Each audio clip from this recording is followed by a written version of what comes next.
হাজব্যান্ডের student life শেষ হওয়ার পরে প্রথম চাকরি পেল, মাত্র 15,000 টাকা স্যালারি। তখন আমাকে নিয়ে সে বাসায় চলে আসলো। বাসায় এসে জানতে পারি আমি প্রেগনেন্ট। আর আমার সংসারের প্রত্যেকটা জিনিস অনেক কষ্টে করা, আর এই জন্যই হয়তো বা আমার সংসারের প্রতিটা জিনিসের প্রতি আমার মায়াও অনেক গুণ বেশি। আর এই জিনিসগুলোর পেছনে কিন্তু ছোট ছোট অনেক গল্প আছে।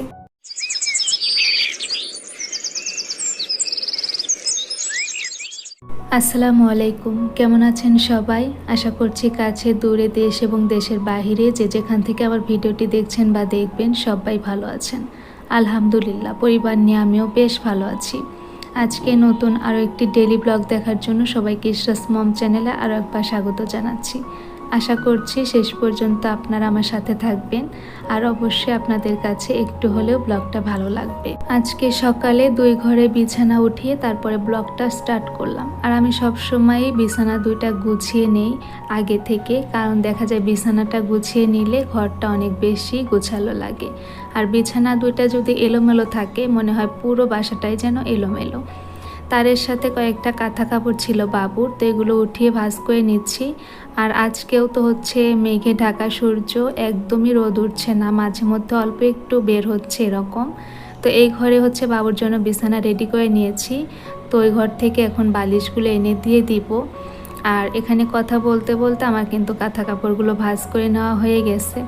আর দেখা যায় বৃষ্টির দিনে কাঁথা কাপড়গুলো ঘরেই শুকাতে দিতে হয়, কিচ্ছু করার নেই। আমি আজকে বেশ কিছু কাপড় ভিজিয়েছিলাম, তো এগুলো হাতে ধুয়ে দিলাম। আর এগুলো এখন বেলকুনিতে ছড়িয়ে দেব। তো এই যে আমি যখন কাপড় ধুচ্ছিলাম, ধুয়েই কিন্তু স্কুলে চলে গেছিলাম মেয়েকে আনতে। তারপর মেয়েকে নিয়ে এসে আবার ব্লগটা স্টার্ট করব। তো মেয়েকে নিয়ে স্কুল থেকে এসে দেখলাম যে মেয়ের জুতাটাও হচ্ছে নোংরা হয়ে গেছে, আর সাথে ওর বাবার জুতাটাও বাইরে ছিল, তাই 2টাই নিয়ে আসলাম। ভাবলাম যে একটু হচ্ছে তেনা ভিজিয়ে এটা মুছে নেব, মানে যেগুলো ন্যাকড়া কাপড় সেগুলো দিয়ে, কারণ এই জুতাগুলো যদি এখন ধুয়ে দেই আর শুকাবে না, আর নষ্ট হবে আরও বেশি। তো আপনাদের সাথে আজকে আমার জীবনের গল্প শেয়ার করি। আপনাদের শুনতে কেমন লাগবে জানি না, তবে আমার এই গল্পগুলো কিন্তু আমার ব্লগের মাধ্যমে থেকে যাবে। আমি যখন বুড়ো হয়ে যাব কিন্তু আমার চ্যানেলটা থাকবে, আমার ছেলে মেয়ে, আমার নাতি পুতি ওরা কিন্তু সবাই দেখতে পারবে বা শুনতে পারবে। আমার হাজব্যান্ডের স্টুডেন্ট লাইফ শেষ হয়ে সে একটা জবে ঢোকে, আর আমার প্রথম জীবনের সংসার কিন্তু এই সাভার থেকেই শুরু হয়। আমি মাত্র 8 মাসের মতো সাভার ছিলাম, তখন আমার হাজব্যান্ড একটা কোম্পানিতে ঢুকেছিল। মাত্র 15,000 টাকা বেতনে আমাদের সংসার জীবন শুরু হয়। তখনও কিন্তু আমি কোনো দিন সাবলেট বা বস্তি এরকম কিন্তু থাকি নাই। প্রথম থেকেই সে আমাকে ফ্ল্যাট বাসায় রেখেছে। তবে আমাদের প্রথম বাসাটা ছিল একদম মানে চিলিকোঠায় যেটা বলে, একদম ছাদের উপরে, মানে তো ওখানে অর্ধেক ছাদ আর 2টা ফ্ল্যাট ছিল। তো এখানে ছোট্ট একটা আমরা বাসা নিয়েছিলাম, একটা বেডরুম, একটা ডাইনিং, একটা কিচেন, একটা বাথরুম, আর কোনো বেলকনি ছিল না। সবসময় কাপড় শুকাতে ছাদে যেতে হতো। ছাদ যেহেতু পাশেই ছিল, আর বাসাটা কিন্তু অনেক সুন্দর ছিল, আর আমার ছোট্ট একটা সংসার হয়েছিল ওখানে। আমার হাজব্যান্ড যখন আমাকে বাসায় নিয়ে আসতে চায় আমার মা কিন্তু না করেছিল। তবে কে শোনে কার কথা, সে তো তখন জব পেয়েছে, তার বউকে তার কাছে নিয়ে আসতে হবে। আর তখন কিন্তু তার জীবনে সেটা প্রথম জব না, সে স্টুডেন্ট লাইফেও একটা কলেজে বেশ কিছুদিন চাকরি করেছে। তো ওখানে হচ্ছে আমরা তখন সিরাজগঞ্জে ছিলাম, একটা পলিটেকনিক কলেজে। তো যাই হোক, তো আমরা বাসায় যখন আসছি তখন কিন্তু আমরা ওখানে একাই থাকি নাই, যেহেতু আমি বাসায় এসেই আমি জানতে পারি যে আমি প্রেগনেন্ট। আমার মেয়ে তখন আমার পেটে। তো আসার পরে আমি আর একা থাকি নাই, দেখা যেত আমার মা, আমার শাশুড়ি, তারপরে আমার ননদ, তারপরে আমার যা, তারা কিন্তু আসতো। তো 15,000 টাকা বেতনে কিন্তু মেহমানও কম ছিল না। তারপরেও কিন্তু আমরা অনেক ভালো চলেছি তখনকার সময়ে। তাই সেই দিনগুলোর কথা চিন্তা হলে না এখন মাথা ঘুরায়, মনে হয় এত কম টাকায় কেমন করে চলতাম আমরা। তবে তখনকার দিনগুলো কিন্তু অনেক ভালো কেটেছে। আপনাদের সাথে গল্প করতে করতে আমি কিন্তু জুতাগুলো রোদে দিয়ে এখানে টেবিলটা একটু গুছিয়ে নিলাম। টেবিলটা দেখা যায় সকাল 10টা বাজতে বাজতে সব কিছু দিয়ে ভরে যায়। তারপর আবার যখন নতুন করে গুছিয়ে নিই তখন অনেক বেশি শান্তি লাগে। এখানে একটা ধোয়া রান্না নিয়ে যাচ্ছি, সেটা বিছিয়ে আবার টেবিলটা সাজিয়ে নেব। আপু জিজ্ঞেস করেছিল আমার আলমিরাটার দাম কত। তো আপু হচ্ছে ছবি চেয়েছে, ইনশাল্লাহ আমি ছবি তুলে আপুর জন্য পাঠিয়ে দিব। আর আমার আলমিরাটা তো আমি অনেক আগে বানিয়েছি, একদম আমি যখন প্রথম নতুন বাসায় আসি তখন কিন্তু 48,000 টাকা পড়েছিল। তো এখন হচ্ছে চলে আসছি রান্না বান্না দেখতে। আম্মা হচ্ছে রান্না করে নিচ্ছে। আমি আমার শাশুড়ি মাকে মাঝে মধ্যে আম্মা বলেই ডাকি, তবে অনেক সময় মা বলি। তো আসলে যখন যা মনে হয়। তো আজকে হচ্ছে ছোট মাছ, চাপিলা মাছ, আর সেই সাথে হচ্ছে সুরমা মাছ রান্না হবে। তো সুরমা মাছ কয়েক রকম তরকারি দিয়ে আজকে রান্না হচ্ছে। আমার জীবনের এই গল্পগুলো আজকে আমার চ্যানেলে কেন শেয়ার করছি জানেন?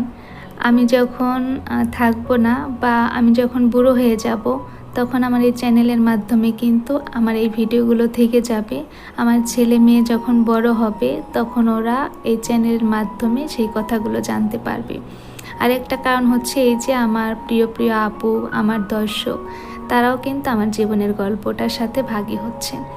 আমার ছেলেকে গোসল করে নিয়ে আসছি। তো আজকে হচ্ছে একটা মজার বিষয়, সেটা আমি ভাবলাম যে ক্যাপচার করে রাখি, ও বড় হলে দেখতে পারবে। ওকে যখন গোসল করিয়ে নিয়ে আসি, তো ও তো পানি থেকে উঠতে চায় না, আর নিয়ে আসার পরে একটু কান্না করে। যখন আবার কান পরিষ্কার করার জন্য কানের মধ্যে হাত দেই, তখন ও চুপ হয়ে যায়। আর যখন আবার কান থেকে হাত বের করি, তখন আবার কান্না করে। আবার যখন ওর কানে হাত দিব, দেখবেন চুপ হয়ে গেছে। আর এই জিনিসটা আমার অনেক বেশি মজা লেগেছে, তাই ভাবলাম যে এতটুকু রেখে দেই, কারণ ও হচ্ছে নিজেই বড় হলে দেখতে পারবে যে কতটা মানে দুষ্ট ছিল। এই যে এখনও হাসছে।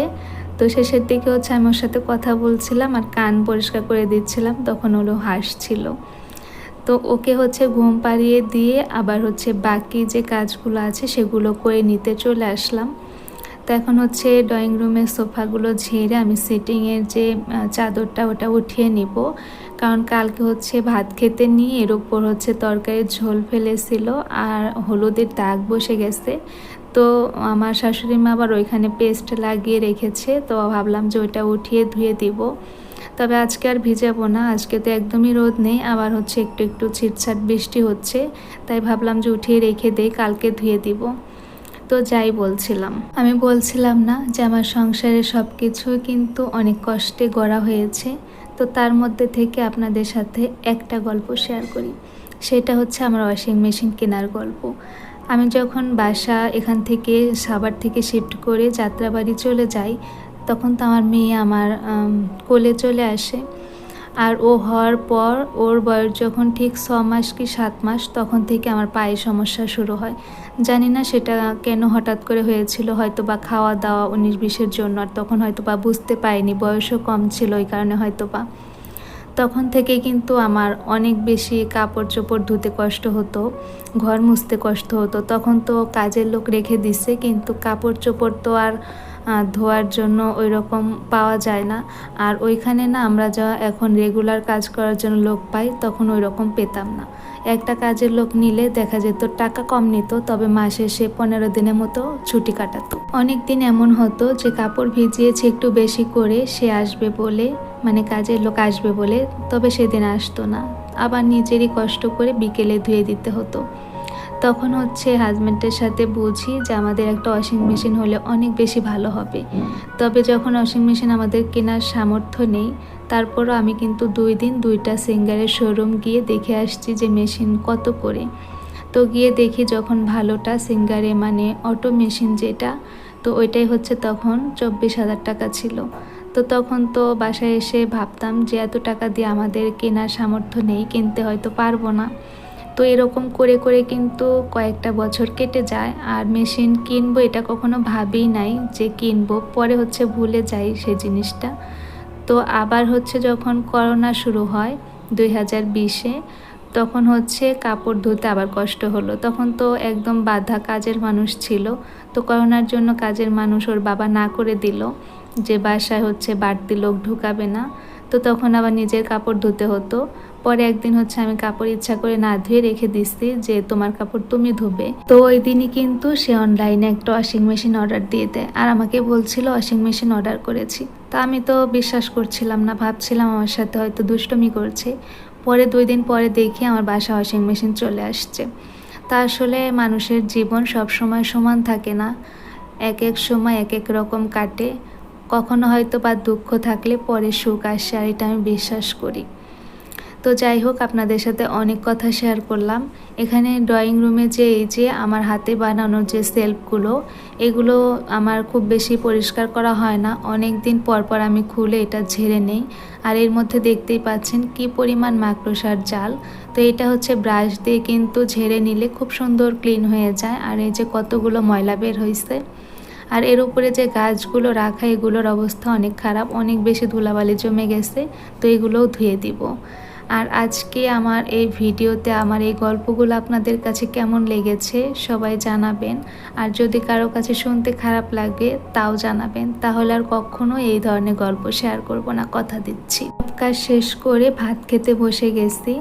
তো আজকের ভিডিওটা এখানেই শেষ করব। ইনশাল্লাহ নতুন কোনো ভিডিও নিয়ে আবার আপনাদের সাথে দেখা হবে, কথা হবে। সেই পর্যন্ত সবাই ভালো থাকবেন, আমাদের জন্য দোয়া করবেন। আসসালামু আলাইকুম সবাইকেই, আল্লাহ হাফেজ।